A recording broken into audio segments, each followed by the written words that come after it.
Isa lang kasi lagi ang attitude mo. Mataray ka lang. Ngayon, galit ako! Ngayon, gagantuin ko ito ng ugali. Gusto mo ba umuwi si Kano o hindi?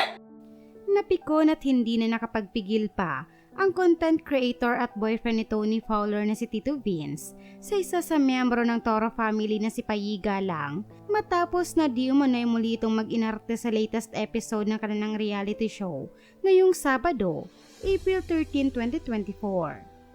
Ikinabigla ni Tony Fowler nang makitang hindi na nakapagtimpi pa ang boyfriend nitong si Tito Vince at nasigawan na nga nito ang anak-anak niyang si Paye. Dahil ayon kay Tony, mahaba raw talaga ang pasensya ni Tito Vince, ngunit nasagad nga raw ito dahil sa ugali ni Paye. Bago kasi ang pangyayaring ito, ay kinataranta nga ng buong Toro family ng magka-anxiety attack si Papi sa gitna ng away nila ni Harvey. Kaya naman ang mapansin ni Tito Vince na tila may hindi pagkakaintindihan si Paye at girlfriend nitong si Kiana, ay nagdesisyon siyang kausapin at pag-ayusin na lang sana ang dalawa upang hindi na makarating pa kay Tony ang problema. Gayunpaman, narinig pa rin ni Tony na pinagsasabihan ni Tito Vince ang dalawa, kaya naman pinuntahan sila nito upang alamin ang problema.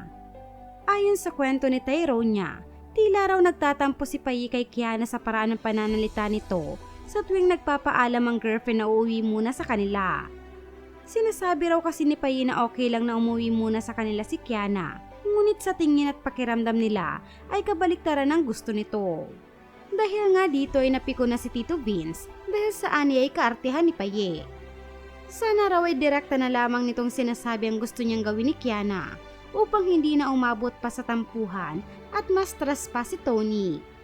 Mga pahayag ni Tito Vince: Paye, kailangan mong matutunan yung right attitude pag sumasagot ka sa tanong ng tao. Isa lang kasi laging attitude mo, mataray ka lang. So hindi maintindihan ni Kiana, i-explain mo din ng maayos kay Kiana.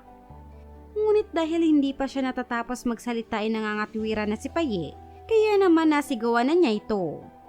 Gayunpaman, agad na humingi ng tawad si Tito Vince sa naging paraan niya at alam niya raw na hindi tama na sigawan niya ang isang babae. Mga pahayag pa ni Tito Vince: Nadala ako ng emosyon ko. Alam kong mali na taasan ng boses o sigawan ng isang babae.